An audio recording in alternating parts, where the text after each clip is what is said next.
Hi സുഹൃത്തുക്കളെ, നമസ്കാരം. മുൻസാ ബ്ലോഗ്സിൻ്റെ പുതിയൊരു എപ്പിസോഡിലേക്ക് എല്ലാവർക്കും സ്വാഗതം.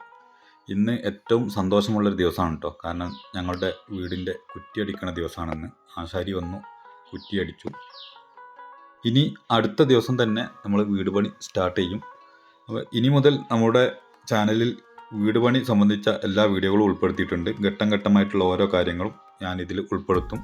നിങ്ങൾക്ക് അത് എന്തായാലും ഉപകാരപ്പെടും. കാരണം വീട് വെക്കുന്നവർക്ക് പല പല സംശയങ്ങളും ഉണ്ടാവും. അപ്പം ഈ വീടിൻ്റെ എല്ലാ കാര്യങ്ങളും ഞാനിതിൽ തുറന്ന് സംസാരിക്കും. പിന്നെ ഇതിനെ മുന്നേ ഞാനൊരു വീട് വെച്ചിട്ടുണ്ടായിരുന്നു ഒരു 2-3 വർഷം മുമ്പ്. അപ്പം അതിൽ പറ്റിയ അബദ്ധങ്ങളൊക്കെ മാറ്റി നിർത്തിയിട്ടാണ് ഈ ഒരു വീട് വെക്കാൻ ഞാൻ ഉദ്ദേശിക്കുന്നത്. അപ്പം അത് നിങ്ങൾക്ക് ഉപകാരപ്പെടുന്നു വിചാരിക്കുന്നു. അപ്പം മണ്ണ് എടുക്കുന്നത് സംബന്ധിച്ചുള്ള ഒരു വീഡിയോ ആണ് ഇപ്പം നമ്മൾ ചെയ്യാൻ ഉദ്ദേശിക്കുന്നത്. ഇതായിരുന്നു നമ്മുടെ സ്ഥലം. അപ്പോൾ ഇവിടെ നിന്നാണ് നമ്മൾ മണ്ണെടുത്ത് മാറ്റിയത്. അപ്പോൾ ഇതിനെന്തൊക്കെ കാര്യങ്ങൾ ചെയ്യണം, എങ്ങനെയാണ് ഇതിന് മുന്നോട്ട് പോവേണ്ടത് എന്നൊക്കെ നിങ്ങൾക്ക് തന്നെ ചെയ്യാൻ പറ്റുന്ന കുറേ കാര്യങ്ങളുണ്ട്. അപ്പം ഇത് വീഡിയോ ഫുള്ളായിട്ട് സ്കിപ്പ് ചെയ്യാതെ കണ്ടാൽ നിങ്ങൾക്ക് തന്നെ ഇത് മുന്നോട്ട് കൊണ്ടുപോകാം. അബദ്ധങ്ങളിലൊന്നും ചാടാതെ. ഇതിന് കുറേ പേപ്പേഴ്സ് നീക്കാനുണ്ട്. ആദ്യമായി നമ്മളൊരു വീടെടുക്കാൻ ഉദ്ദേശിക്കുന്നുണ്ടെങ്കിൽ, സ്വന്തമായി സ്ഥലമുള്ളവരാണെങ്കിൽ ഓക്കെ, അല്ലാതെ പുതുതായിട്ട് സ്ഥലം വാങ്ങുന്നവരാണെങ്കിൽ ശ്രദ്ധിക്കേണ്ട കുറേ കാര്യങ്ങളുണ്ട്. നമ്മളൊരു വീടെടുക്കാൻ സ്ഥലം വാങ്ങുമ്പോൾ ഏറ്റവും നല്ലത് റോഡിൽ നിന്ന് നിരപ്പായ സ്ഥലം വാങ്ങുകയാണ്. എന്നാൽ കൂടുതൽ അതിൽ പണി വരില്ല. അല്ലെങ്കിൽ പ്ലോട്ട് റെഡിയാക്കി എടുക്കാൻ തന്നെ നമുക്ക് അത്യാവശ്യം നല്ല പൈസ മുടക്കേണ്ടി വരും. അപ്പോൾ ഏറ്റവും നല്ലത് റോഡിൽ നിന്ന് നിരപ്പായ സ്ഥലം നോക്കിയെടുക്കുക. അത് കുറച്ച് ഉൾഭാഗത്താണെങ്കിലും കൂടി അതാണ് ഏറ്റവും നല്ലത്. അല്ലെങ്കിൽ വീട് എടുക്കുന്നതിന് മുമ്പ് തന്നെ അത്യാവശ്യം പൈസ നമ്മൾ ആ സ്ഥലത്തിനും വേണ്ടി ചിലവാക്കേണ്ടി വരും. ഇനി ഉയർന്ന സ്ഥലത്ത് എടുക്കുകയാണെങ്കിൽ നമുക്ക് മണ്ണെടുത്ത് നീക്കം ചെയ്യേണ്ടി വരും. പക്ഷേ മണ്ണെടുക്കാൻ നമ്മൾ നല്ല രീതിയിൽ മുന്നോട്ട് പോയിട്ടില്ലെങ്കിൽ നമുക്ക് കാശ് നഷ്ടം വരും. അല്ലെങ്കിൽ മണ്ണിന് നമുക്ക് കാശുണ്ടാക്കാം. അതെങ്ങനെയാണെന്ന് ഞാൻ ഈ വീഡിയോയിൽ പറയുന്നുണ്ട്.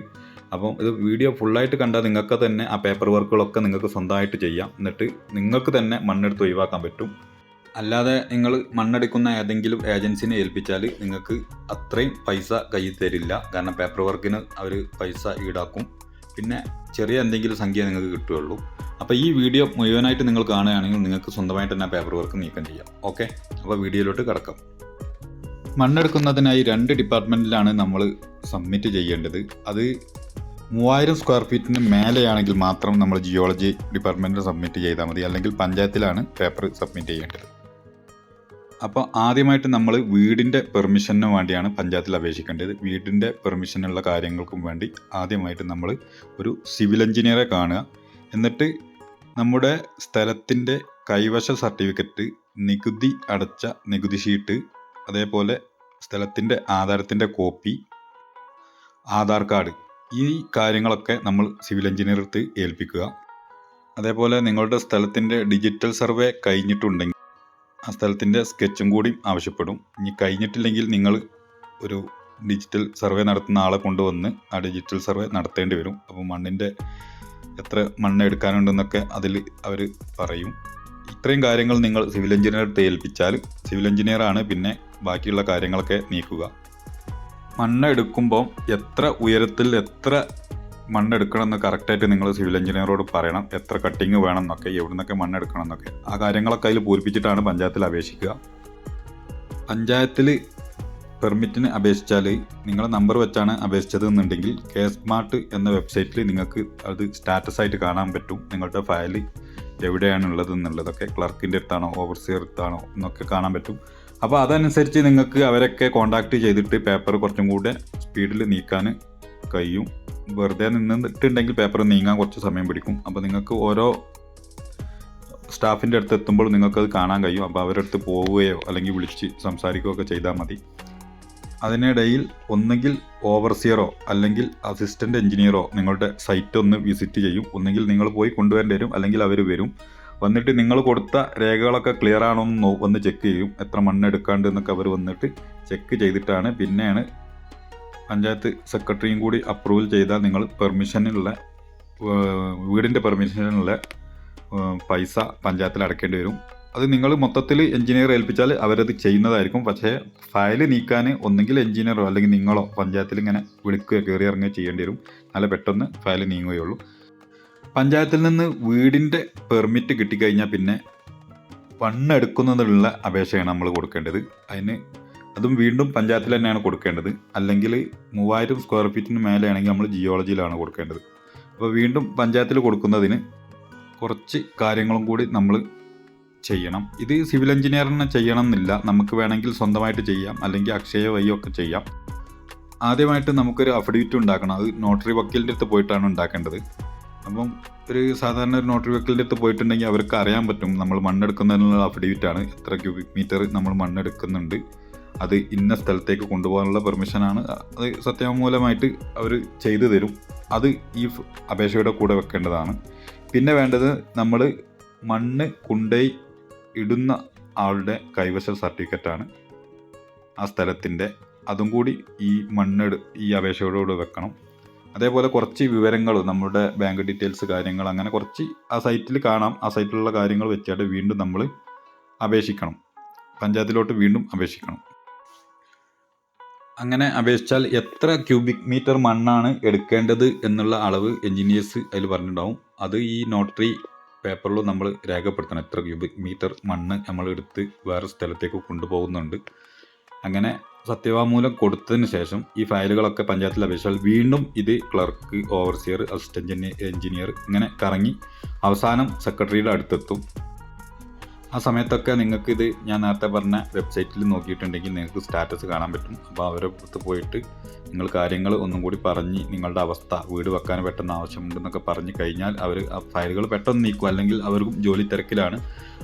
അപ്പോൾ അവർക്ക് വരുന്ന ഓരോ ഫയലും ക്രമനമ്പർ അനുസരിച്ച് മാത്രമേ അവർ ചെയ്യുള്ളൂ. അപ്പം നിങ്ങൾക്ക് വീണ്ടും നേരം വൈകാൻ സാധ്യതയുണ്ട്. അപ്പം നിങ്ങളൊന്നെങ്കിൽ വിളിക്കുക, അവരുടെ അടുത്ത് പോയിട്ട് കാര്യങ്ങൾ സംസാരിക്കുകയോ ചെയ്യുക. അപ്പോൾ വീണ്ടും പെട്ടെന്നായി കിട്ടും.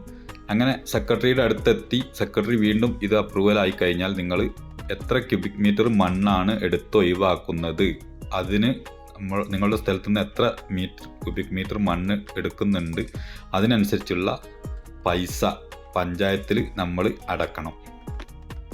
അങ്ങനെ മണ്ണിൻ്റെ പൈസ അടച്ചു കഴിഞ്ഞതിന് ശേഷം വീണ്ടും സെക്രട്ടറിയുടെ അടുത്ത് പോയിട്ട് സെക്രട്ടറി നമ്മളോട് ചോദിക്കും, എന്നാണ് നിങ്ങൾ മണ്ണെടുക്കാൻ ഉദ്ദേശിക്കുന്നത്, ഇത്ര ക്യൂബിക് മീറ്ററിന് ഇത്ര ദിവസമായാണ് നമുക്ക് പെർമിഷൻ കിട്ടുക.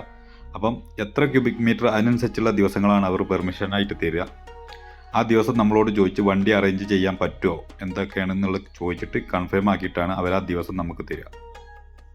അങ്ങനെ സെക്രട്ടറിയുടെ ആ പെർമിഷനും കൂടി കിട്ടിയ ആ പേപ്പർ ഉപയോഗിച്ചിട്ട് നമ്മൾ ബിൽ ബുക്ക് തയ്യാറാക്കണം. നമുക്ക് ഓരോ ലോഡും മണ്ണ് പുറത്തേക്ക് കൊണ്ടുപോകണമെങ്കിൽ ബില്ല് വേണം.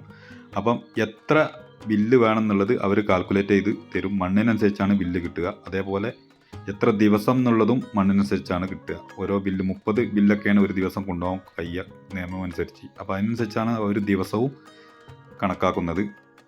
അങ്ങനെ ആ പെർമിഷൻ്റെ പേപ്പറും കൊണ്ട് നമ്മൾ പ്രസ്സിൽ പോയി ബിൽ ബുക്ക് അടിച്ചെടുക്കണം. അത് ഏകദേശം എല്ലാ പ്രസ്സിലും അറിയാൻ പറ്റും, അങ്ങനെ ചെയ്യുന്ന പ്രസ്സുകളുണ്ട്. അപ്പോൾ അവർ ആ ബിൽ ബുക്ക് നമുക്ക് അടിച്ചു തരും. ആ ബിൽ ബുക്ക് അടിച്ചു തന്നതിന് ശേഷം നമ്മൾ വീണ്ടും അത് പഞ്ചായത്തിൽ കൊണ്ടുപോയി കൊടുത്തിട്ട് അതിൽ സീലടിച്ച് മേടിക്കണം. എത്ര ബില്ലാണുള്ളത് മൊത്തം സീലടിച്ചിട്ട് തിരിച്ച് മേടിക്കുക. ഇത്രയാണ് അതിൻ്റെ പ്രോസസ്സ് വരുന്നത്. പിന്നെ ഉള്ളത് ഈ പെർമിറ്റ്, അതായത് മണ്ണെടുക്കുന്ന പെർമിറ്റിൻ്റെ 3 കോപ്പികൾ, ഒന്ന് പോലീസ് സ്റ്റേഷനിൽ, അതേപോലെ ജിയോളജിയിൽ, അതേപോലെ ഒന്ന് പഞ്ചായത്തിലും കൊടുക്കണം, അതേപോലെ ഒന്ന് വില്ലേജ് ഓഫീസിലും. ഈ 4 സ്ഥലത്ത് ഇതിൻ്റെ ഓരോ കോപ്പി കൊടുക്കണം. അതുപോലെ അത് പോലീസ് സ്റ്റേഷനിൽ കൊടുക്കുമ്പോൾ നിങ്ങൾ ഉപയോഗിക്കുന്ന വണ്ടി നമ്പർ കാര്യങ്ങളൊക്കെ ഡീറ്റെയിൽസുകളും പോലീസ് സ്റ്റേഷനിൽ കൊടുക്കേണ്ടതാണ്.